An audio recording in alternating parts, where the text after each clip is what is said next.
தெலுங்கானாவோட முன்னாள் ஆளுநர், தமிழக பாஜகவோட முன்னாள் தலைவர் தமிழிசை சவுந்தரராஜன் அவர்களை மக்கள் மத்தியில் வச்சு கைது பண்ணியிருக்காங்க. இவங்களை கைது பண்ணா தமிழக பாஜக என்ன ரியாக்ட் பண்றாங்க, அண்ணாமலை என்ன ரியாக்ட் பண்றாரு அப்படிங்கிறத தெரிஞ்சுக்கலாம் அப்படிங்கிறதுக்காக இந்த கைது நடந்திருக்கா அப்படின்னு தெரியல. என்ன காரணத்துக்காக இந்த கைது நடந்திருக்கு அப்படின்னா, பாஜக சமக்கல்வி எங்கள் உரிமை அப்படின்னு சொல்லிட்டு அந்த தலைப்பில் ஒரு கையெழுத்து இயக்கம் நடத்த போறோம் அப்படின்னு நேத்தியே சொல்லியிருந்தாங்க. ஸோ அந்த அடிப்படையில் தமிழிசை சவுந்தரராஜன் அவர்கள் இன்னைக்கு கோயம்பேடு பக்கத்தில் இருக்கக்கூடிய எம்ஜிஆர் மார்க்கெட்டில் அந்த கையெழுத்து இயக்கத்துக்கான அந்த கையெழுத்து அப்படிங்கிறது அங்கே இருக்கக்கூடிய மக்கள்கிட்ட வாங்கிட்டு இருக்காங்க. இது எல்லா கட்சிகளும் ஏதாவது ஒரு பிரச்சனை வருது அப்படின்னா இதை மாதிரி கையெழுத்து இயக்கம் நடத்துறது அப்படிங்கிறது தெரிஞ்ச ஒன்று தான், வாடிக்கையான ஒன்று தான்.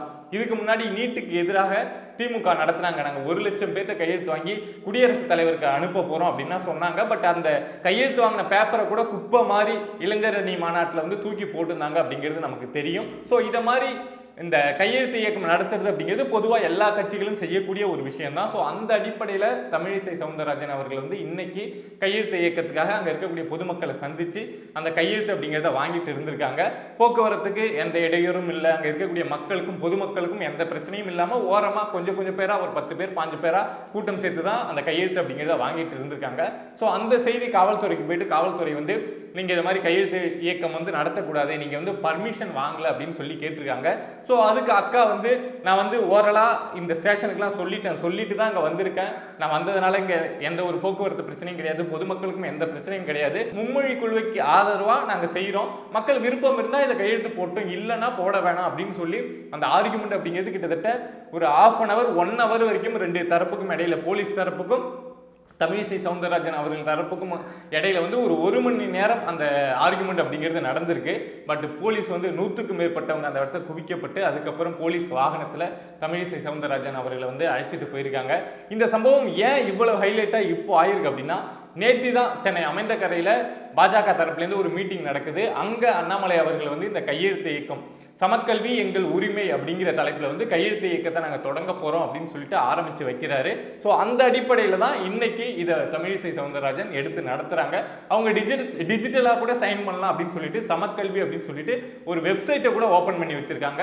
ஸோ அவங்களுடைய டார்கெட்டை நாங்கள் தமிழ்நாட்டில் 1 கோடி பேர்கிட்ட இந்த கையெழுத்து இயக்கத்தில் சைன் வாங்கி இங்கே மும்மொழி கொள்கைக்கு ஆதரவாக 1 கோடி பேர் தமிழ்நாட்டிலே இருக்காங்க அப்படிங்கிற அடிப்படையில் நாங்கள் அதை கையெழுத்து வாங்கி டிஜிட்டலாக வாங்குவோம், இல்லை இதை மாதிரி நேரடியாக போய் வாங்கி அதை பிரசிடென்ட்டுக்கு அனுப்ப போகிறோம் அப்படின்னு நேத்தியே முடிவு பண்ணியிருந்தாங்க. ஸோ அந்த அடிப்படையில் தான் இன்னைக்கு இந்த விஷயம் நடந்திருக்கு. திமுக இருக்காங்கல்ல, அவங்க என்னத்துக்காக இந்த விஷயங்கள்லாம் செய்கிறாங்க? உண்மையாலும் நமக்காக இங்கே மும்மொழி வந்துடக்கூடாது, செம்மொழி இருக்கும்போது மும்மொழி எதுக்கு அப்படின்லாம் பலகையெல்லாம் வைக்கிறாங்கல்ல. ஸோ திமுக உண்மையாலுமே உணர்வுபூர்வமாக வைக்கிறாங்களா, என்னத்துக்காக வைக்கிறாங்க, என்ன நாடகம் நடத்துகிறாங்க அப்படிங்கிற விஷயத்த புரிஞ்சுக்கணும். மொழியை வச்சு அவங்க அரசியல் பண்ணுறது அப்படிங்கிறது இன்னைக்கு தொடங்கின ஒரு விஷயம் கிடையாது.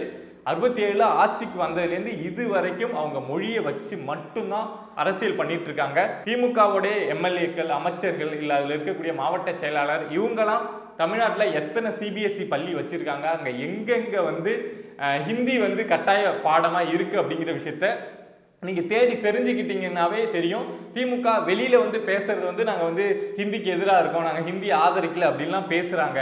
பட் உள்ள என்ன நடக்குது, அவங்களுடைய அரசியல் பிரச்சனைக்காக வெளியில் மக்களை பலிகடாவாக்கிட்டு அவங்க தெளிவாக தான் இருக்காங்க அப்படிங்கிற விஷயம் புரிய வரும். வேணா திமுக இப்படி ஒன்று சொல்லி பார்க்கட்டுமே, நம்ம கட்சியில் யாரெல்லாம் சிபிஎஸ்இ ஸ்கூல் வச்சுருக்கீங்களோ அங்கெல்லாம் ஹிந்தி கட்டாய பாடமாக இருக்கும், அந்த ஸ்கூல்லாம் இழுத்து மூடுங்கப்பா அப்படின்னு ஒரு அனௌன்ஸ்மெண்ட் விட்டாங்க அப்படின்னா இவங்க உண்மையாலுமே மும்மொழி கொள்கை எதிர்க்கிறாங்க அப்படின்னு நம்ம புரிஞ்சுக்கலாம். ஆனால் அப்படி எதுவுமே செய்ய மாட்டாங்க. மிஞ்சி போனால் ரயில்வே ஸ்டேஷனில் இதை மாதிரி ஹிந்தி, இங்கிலீஷ், தமிழில் போர்டு இருக்கும், அதில் ஹிந்தியில் இருக்கிறத போயிட்டு அழிப்பாங்க. அதுவும் அழிச்சது அப்படியே இருக்குமா அப்படின்னு பார்த்தீங்கன்னா திரும்ப இவங்களே சில மீடியா முன்னாடி அழிச்சிருப்பாங்க. பட் அடுத்த நாள் போயிட்டு இவங்களே அதே ஹிந்தியில் எப்படி எழுதியிருந்ததோ அதே மாதிரி எழுதிட்டு வந்திருப்பாங்க. இவங்க அழிச்சாங்கல்ல சில போர்டுலாம், அதை வேணா திரும்ப போயிட்டு பாருங்க, திரும்ப அதே மாதிரியே எழுதியிருக்கும். ஒரு 50 வருஷமா இதே ஒரே ஒரு விஷயம்தான், மொழி உணர்வை வச்சு இங்கே அரசியல் அப்படிங்கிறத நடத்திக்கிட்டே இருக்காங்க. பட் திரும்ப மொழி உணர்வு அதிகமாக உள்ள தமிழர்கள்னு மட்டும் சொல்ல, எல்லா மொழி, எல்லா தாய்மொழியை கொண்டவர்களுக்கும் அவங்களுக்கு அவங்க மொழி மேலே உணர்வு இருக்கும். பட் இங்கே நடக்கிற அரசியல் தமிழ் மொழி மேலே இருக்கக்கூடிய உணர்வை வச்சு நடக்குது. திரும்ப தமிழர்களும் உலக தமிழர்கள் எல்லாருமே திரும்ப ஏமாந்துட்டு இருக்காங்க. கிட்டத்தட்ட எப்படி அப்படின்னா, இந்த ஹானஸ்ராஜ் ஒரு படத்தில் போயிட்டு கண்ணாடியில் பார்த்து துப்புவார். என்ன அப்படின்னா, திரும்ப திரும்ப தோத்துக்கிட்டே இருக்கேடா, உனக்கு வெக்கமா இல்லையாடா அப்படிங்கிற மாதிரி கண்ணாடியை பார்த்து அவர் முகத்தில் அவரே துப்பிப்பார். ஸோ அந்த நிலைமையில தான் தமிழர்கள் ஆல்ரெடி வந்து நிற்கிறோம். நிறைய முறை இவங்களை நம்பி நம்பி திமுக வந்து மும்மொழியை எதிர்ப்பாங்க, ஹிந்தியை எதிர்ப்பாங்க அப்படின்னு நம்பி நம்பி தான் இப்படி வந்து ஓட்டாண்டியாக நிற்கிறோம் அப்படின்னு சொல்லுவோம்ல, அதை மாதிரி நின்றுட்டு இருக்கோம். பட் இந்த டைம்லையும் இதே மாதிரி ஒரு நாடகம் நடத்துகிறாங்க. அதாவது மும்மொழிக்கு எதிராக திமுக இருக்கு அப்படின்னு ஒரு நாடகத்தை நடத்துறாங்க. ஸோ அதுக்கு ஏதாவது ஒரு பேர் வாங்கணும்ல, ஒரு ஹைப்பை கிரியேட் பண்ணணும்ல. ஸோ அந்த அடிப்படையில் இன்னைக்கு தமிழிசை சவுந்தரராஜன் அவர்களை வந்து கைது பண்ணி பாருங்க, திமுக வந்து எந்த அளவுக்கு வெறியா இருக்கு பாருங்க.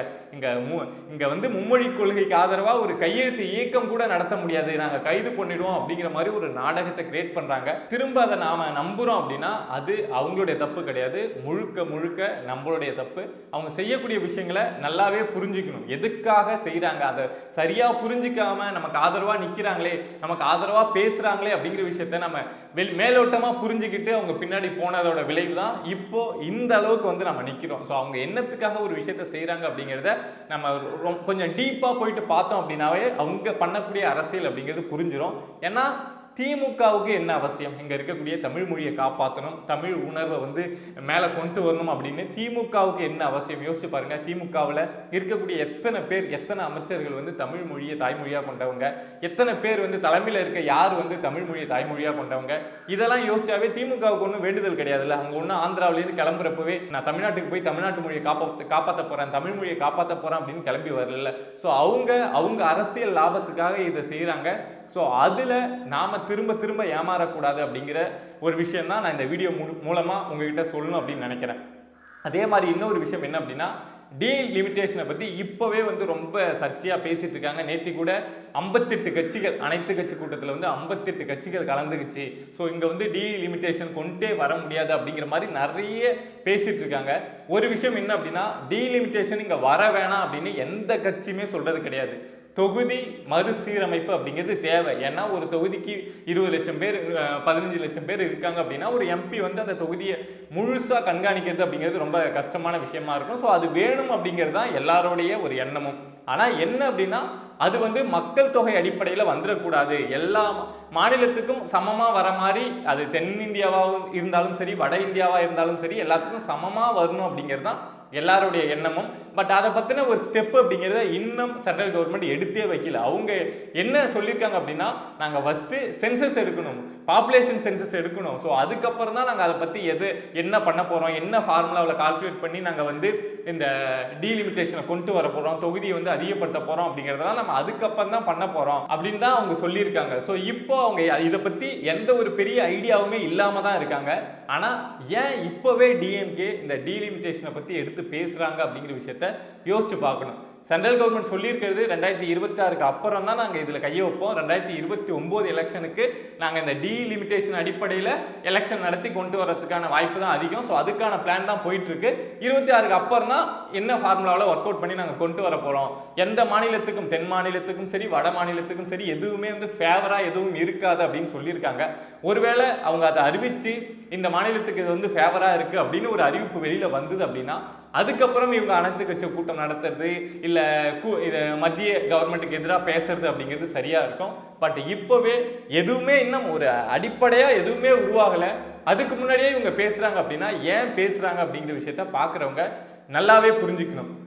ஏன்னா 26 எலெக்ஷன் வரைக்கும் தான் இவங்க இதை வச்சு இவங்க ஒரு பூச்சாண்டி காட்டுவாங்கல்ல, பாஜக பூச்சாண்டி. ஸோ அந்த பூச்சாண்டிக்கு ஒரு பெரிய விஷயமா இருக்கிறது டீலிமிட்டேஷன் வந்துட்டா தமிழ்நாடு பாதிக்கப்பட்டுரும், தென்னிந்தியா பாதிக்கப்பட்டுரும் அப்படிங்கிற ஒரு பூச்சாண்டியை இப்போவே வந்து ஒரு பூதமாக பெருசாக மாற்ற ஆரம்பிக்கிறாங்க. அந்த பிரச்சனைங்கிறது 2026க்கு அப்புறம் வரப்போகிறது. ஆனால் இப்போவே இவங்க ஏன் இந்த பூச்சாண்டியாக மாற்றுறாங்க அப்படின்னா 26 எலெக்ஷன் அப்படிங்கிறது இவங்களுடைய நோக்கம். ஸோ மும்மொழி கொள்கைக்கு எதிராக திமுக நிற்கிது, டீலிமிட்டேஷனுக்கு எதிராக இங்கே வந்து எவ்வளவு கட்சியை கூப்பிட்டு வந்து நாங்கள் கூட்டம் நடத்துகிறோம் பாருங்க அப்படின்னு இப்போ இருந்தே ஒரு ட்ரெண்ட், ஒரு நரேஷன் அப்படிங்கிறத செட் பண்ணுறாங்க. அதாவது பாஜகவுக்கு எதிராக இங்கே திமுக மட்டும்தான் அப்படிங்கிற மாதிரி ஒரு பெரிய நரேஷனை செட் பண்ணுறாங்க.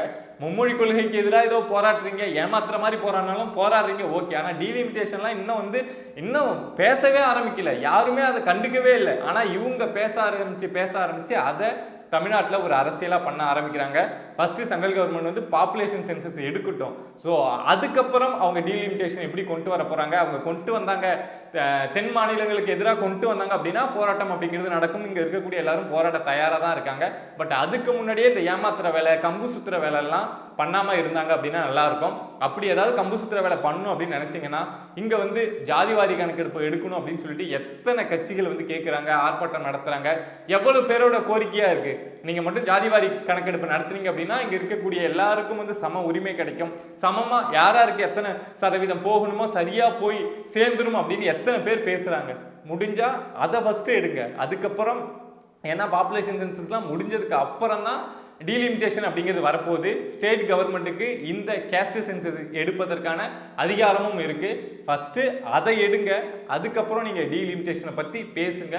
அதுல மத்திய பாஜக வந்து இங்க வந்து இருக்கக்கூடிய தென் மாநிலங்களுக்கு வந்து ஓரவஞ்சினியா ஏதாவது செஞ்சாங்க அப்படின்னா ஒட்டு மொத்தமா சேர்ந்து போராடுவோம். 26க்கு அப்புறம் நீங்க ஆட்சியில இருந்தா அப்ப போராடிக்கலாம். இப்போவே இந்த விஷயத்தை தூக்கி பிடிச்சி மக்களை ஏமாத்துற வேலை வேணாம். ஸோ இந்த மும்மொழி கொள்கையை வச்சு அடுத்தடுத்து என்ன பண்றாங்க, இந்த தமிழிசை சவுந்தரராஜன் அவர்களுடைய கைதுக்கு அண்ணாமலை வந்து இப்ப கண்டனம் அப்படிங்கிறத தெரிவிச்சிருக்காங்க. ஸோ பாஜகவும் இதை ரொம்ப சாதாரணமாலாம் விட்டு போக மாட்டாங்கல்ல. இதுக்கு முன்னாடி ஒரு ஆளுநராக இருந்தவங்க, தமிழக பாஜகவில் ஒரு மூத்த தலைவர். ஸோ அவங்கள கைது பண்ணி இந்த மிரட்டல் உருட்டல் காமிக்கணும் அப்படின்னு நினைக்கிறாங்கல்ல. இங்கே யாருமே ஆதரவாக இருக்கும், மும்மொழி கொள்கைக்கு ஆதரவாக இருக்கும் அப்படின்னு பேசக்கூட கூடாது அப்படின்னு நினைக்கிறாங்கல்ல. அது ரொம்ப தப்பான விஷயம். இப்போ நமக்கு மும்மொழி கொள்கை பிடிக்கல அப்படின்னா நம்மளுடைய கருத்தை எடுத்து வைக்கிறோம். ஸோ பிடிச்சிருக்கு அப்படின்னா அவங்களுடைய கருத்தை எடுத்து வைப்பாங்க தான். அதுதான் கருத்து சுதந்திரம் அப்படிங்கிறது. ஸோ கருத்து சுதந்திரத்தை நாங்கள் தான் கண்டுபிடிச்சோன்னு சொல்லிக்கிற திமுக அவங்களுக்கு அரசியல் வேணும் அப்படின்னா என்ன வேணாலும் பண்ணுவாங்க. ஸோ அடுத்து இந்த விஷயத்தில் என்ன நடக்குது அப்படின்னு அப்டேட்ஸ் வந்தது அப்படின்னா அவங்க கூட பேசுகிறேன். இதை மாதிரி சொசைட்டியில் நடக்கக்கூடிய விஷயங்களை நீங்கள் தெரிஞ்சுக்கணும் அப்படின்னு நினச்சிங்கன்னா பிரபா டாக்ஸ் சேனலை சப்ஸ்கிரைப் பண்ணி சப்போர்ட் பண்ணுங்கள். நன்றி.